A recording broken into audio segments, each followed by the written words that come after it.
దేవుని గ్రహించలేకపోయాడు. నిజమైన దేవుని తెలుసుకోలేకపోతున్నాడు. నిజమైన దేవుని తెలుసుకోకపోవడం వలన మానవులందరూ కూడా దారి తప్పిపోతున్నారు. మానవుడు పాపంలో ఉన్నాడంటే మరి ఆ చీకట్లో ఉన్నాడన్నమాట అర్థం.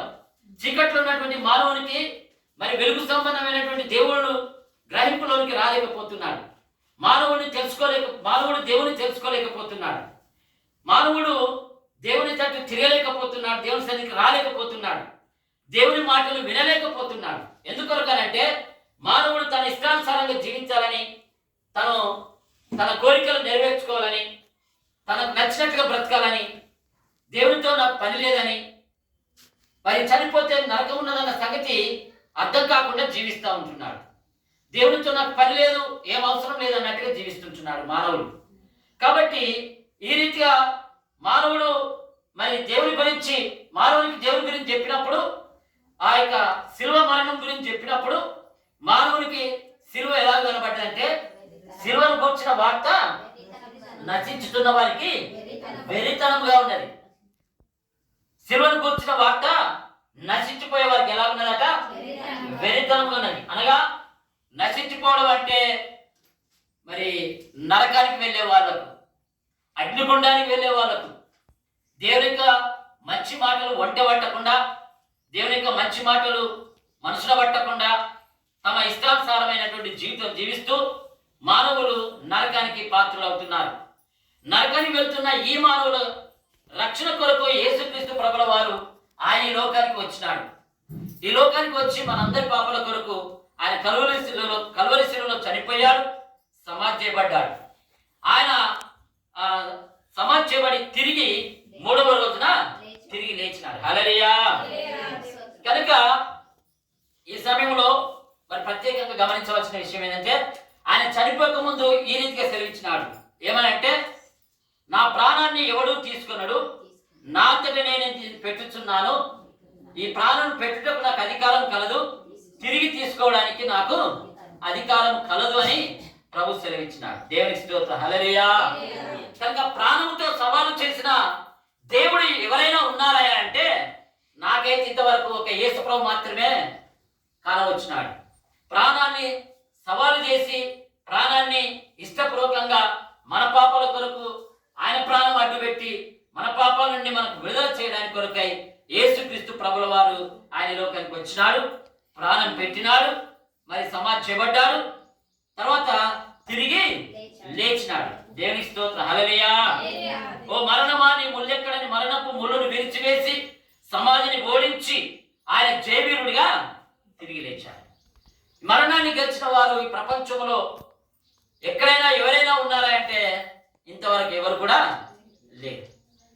యేసుక్రీస్తు ప్రభుల వారు ఆయన మరణాన్ని జయించిన దేవుడు, లోకాన్ని జయించిన దేవుడు, పాపాన్ని జయించిన దేవుడు, సాతాను శక్తులను జయించిన దేవుడు, సమస్త శక్తులను ఓడించి జయించి జయవీరుడిగా ఆయన తిరిగి లేచినాడు. దేవునికి స్తోత్రం. హల్లెలూయా. కాబట్టి ఆయన తిరిగి లేచి ఆయన సజీవం గల దేవుడని నిరూపించుకున్నాడు. యుగ యుగాలు తరతరాలు నిత్యము జీవించే దేవుడని ఆయన నిరూపించుకున్నాడు. ఆయన చనిపోయి సమాధి చేయబడి తిరిగి లేచిన తర్వాత ఆయన మాయమైపోలేదు. ఆయన అనేకులకు కనబడ్డాడు. అనేకులకు కనబడి, ఇదిగో నేను చెప్పిన రీతిగానే మీ కొరకు ప్రాణం పెట్టాను, నేను చనిపోయాను, తిరిగి లేచాను, కాబట్టి నేనే దేవుడనని ఆయన నిరూపించుకున్నాడు. అందరూ చూస్తుండగానే పరలోక రాజ్యానికి ఎత్తబడ్డాడు. కనుక ఆయన చనిపోయి తిరిగి లేచి ఆయన ఈ రీతిగా సెలవిచ్చినాడు. ఏమని అన్నాడంటే, నేనే మార్గమును సత్యమును జీవమును, నా ద్వారా తప్ప ఎవరును తండ్రి యొద్దకు రాడు అని స్పష్టంగా క్లియర్గా ఆయన ఈ మాటలు సెలవిచ్చినాడు. నేనే మార్గమును సత్యమును జీవమును, నా ద్వారా తప్ప ఎవడు తండ్రి యొద్దకు అనగా యేసుక్రీస్తు ద్వారానే మనం పరలోక రాజ్యం చేరాలి. యేసుక్రీస్తు ద్వారానే మనం తండ్రి అయినటువంటి దేవుని దగ్గరికి, అనగా సృష్టికర్త అయిన తండ్రి అయిన దేవుని దగ్గరికి మనం చేరాలి, లేదా పరలోక రాజ్యం చేరాలి. యేసుక్రీస్తు ద్వారానే మనకు పాప క్షమాపణ ఉన్నది. యేసుక్రీస్తు ద్వారానే నరకం తప్పుతుంది. యేసుక్రీస్తు ద్వారానే మరణం తప్పుతుంది. యేసుక్రీస్తు ద్వారానే పరలోక రాజ్యానికి వారసులం అవుతాం. యేసుక్రీస్తు ప్రభుల వారు ఆయన లోకానికి వచ్చి చనిపోయి సమాధి చేయబడి ఆయన తిరిగి లేచిన తర్వాత మరి ఈ లోకంలో ఆయన చరిత్ర ఎంతో బలంగా నిలిచినది. క్రీస్తు శకము క్రీస్తు పూర్వము మరి ఆ చరిత్ర అంతట్లో సెంటర్ పాయింట్ అయింది. ఆయన జన్మించినప్పుడు కూడా ప్రపంచానికి అంతటికి నడిబొడ్డున జన్మించినాడు. ఎక్కడ జన్మించాడండి? నడిబొడ్డున ప్రపంచానికి నడిబొడ్డున జన్మించాడు. ఎందుకు అలా జన్మించినాడు అని అంటే ఆయన అందరి దేవుడు. హల్లెలూయా. ఆయనకు కులము, మతము, జాతి, రంగు, భేదములతో మరి ఈ ప్రాంతం ఆ ప్రాంతం అని ఆయనకు వీటితో ఆయనకు పని లేదు.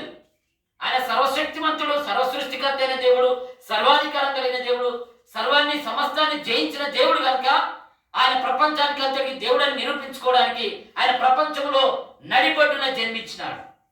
కాబట్టి ఆయన అందరికీ ప్రభువై ఉన్నాడు అని దేవుని యొక్క వాక్యం సెలవిస్తా ఉంది. ఆయన అందరికీ దేవుడై ఉన్నాడు. కులము, మతము, జాతి, రంగు, భేదములు, ఈ ప్రాంతం ఆ ప్రాంతము అనే తారతమ్యం లేకుండా ఆయనను అందరూ అంగీకరిస్తున్నారు, అందరూ నమ్ముకుంటున్నారు. దేవునికి స్తోత్రం. హల్లెలూయా. కనుక ఈరోజు ప్రపంచంలో అత్యధికమైనటువంటి జనాభా యేసు ప్రభు మరి నమ్మినటువంటి వారి యొక్క జనాభా అధికంగా ఉన్నట్టుగా మనం చూడగలుగుతున్నాం. కనుక మరి యేసు ప్రభు నమ్ముకున్న వాళ్ళు ఎవరయ్యా అంటే మరి చాలా చక్కటి జ్ఞానవంతులు, పండితులు, మేధావులు, శాస్త్రులు, గొప్ప గొప్ప వాళ్ళ శాస్త్రవేత్తలు అటువంటిది యేసు ప్రభు నమ్ముకున్నారు. డాక్టర్లు నమ్ముకుంటున్నారు. కనుక మరి ఆపరేషన్ చేసినప్పుడు నేను ఒక వీడియోలో చూశాను, యూట్యూబ్లో వీడియోలో చూశాను. అదేంటిదంటే డాక్టర్లు ఒకరికి ఆపరేషన్ చేసినప్పుడు డాక్టర్లు అందరూ చేతులు కట్టుకొని ప్రార్థన చేసి యేసయ్య నామములో ప్రార్థన చేసి ఆపరేషన్ చేశారు. కనుక డాక్టర్లు కూడా యేసు ప్రభు నమ్ముకున్నారు. దేవుని స్తోత్రం. హల్లెలూయా. పోలీసు డిపార్ట్మెంట్ వాళ్ళు యేసు ప్రభు నమ్ముకున్నారు. నేను ఒక వీడియోలో చూశాను. పోలీసు డిపార్ట్మెంట్ వాళ్ళందరూ కూడా మరి వాళ్ళు ప్రజలందరినీ కాపాడే రక్షక భటులు కదా, వాళ్ళు కూడా రక్షక భటులు కదా.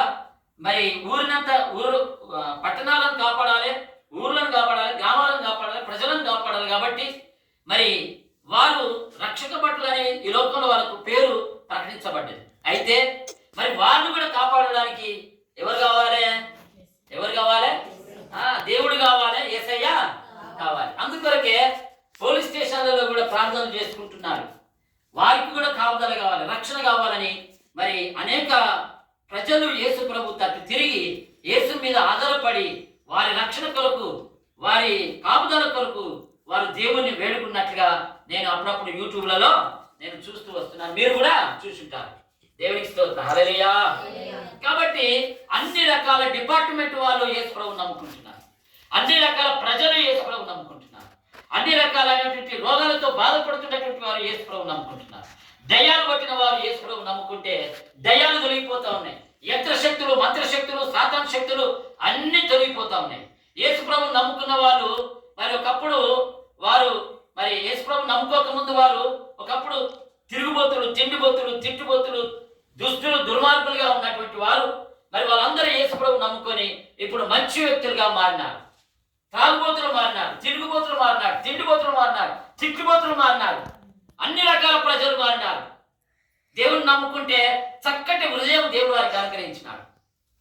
కనుక అందుకొరకే యేసయ్యను అనేక జనులు నమ్ముకొని బాగుపడుతున్నారు, మేలు పొందుకుంటున్నారు, రక్షించబడుతున్నారు, పాపక్షేమాపణ పొందుకుంటున్నారు, యేసు నామములో నరకం తప్పించుకుంటున్నారు. ఎంత భాగ్యం అండి, ఎంత భాగ్యం. హల్లెలూయా. కనుక ఇంత ధన్యత యేసు ప్రభులో ఉన్నది. కానీ సత్యం తెలియక, ఈ మాటలకు చెవియొగ్గక, ఈ సత్యమైన మాటలు వినడానికి ఇష్టపడక రక్షణ మార్గము, మేలైన మార్గము, పరలోక రాజ్య మార్గము, వెలుగు సంబంధమైన మార్గాన్ని ఈ లోకంలో మానవులు కొందరు త్రోసివేస్తున్నారు.